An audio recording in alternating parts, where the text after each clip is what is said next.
पुरनेतारं मिथिलापुरनायिकां राघवानामलङ्कारं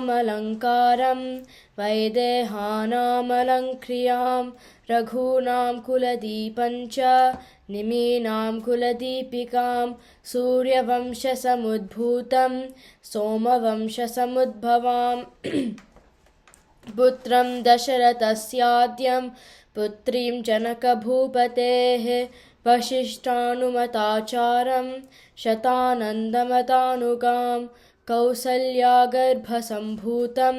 वेदिगर्भोदितां स्वयं पुण्डरीकविशालाक्षं स्फुरदिन्दीवरेक्षणां चन्द्रकान्ताननाम्भोजां चन्द्रबिम्बोपमाननां मत्तमातङ्गगमनं मत्तहंसवधूगतां चन्दनार्द्रभुजामद्यं कुङ्कुमार्द्रकुचस्थलीं चापालङ्कृतहस्ताब्जं पद्मालङ्कृतपाणिकां शरणागतगोप्तारं प्रणिपादप्रसादिकां कालमेघनिभं रामं कार्तस्वरसमप्रभां दिव्यसिंहासनासीनं दिव्यस्रग्वस्त्रभूषणाम् अनुक्षणं कटाक्षाभ्याम् अन्योन्येक्षणकाङ्क्षिणौ अन्योन्यसदृशाकारौ त्रैलोक्यगृहदम्पती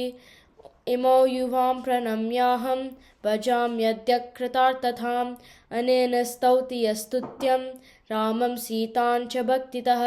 तस्य तौ तनुतां पुण्याः सम्पदः सकलार्थदाः एवं श्रीरामचन्द्रस्य जानक्याश्च विशेषतः कृतं हनुमता पुण्यं स्तोत्रं सद्यो विमुक्तिदं यः पठेत् प्रातरुत्थाय सर्वान् कामान् अवाप्नुयात् इति हनुमत्कृत सीतारामस्तोत्रं सम्पूर्णम्। जय श्री राम।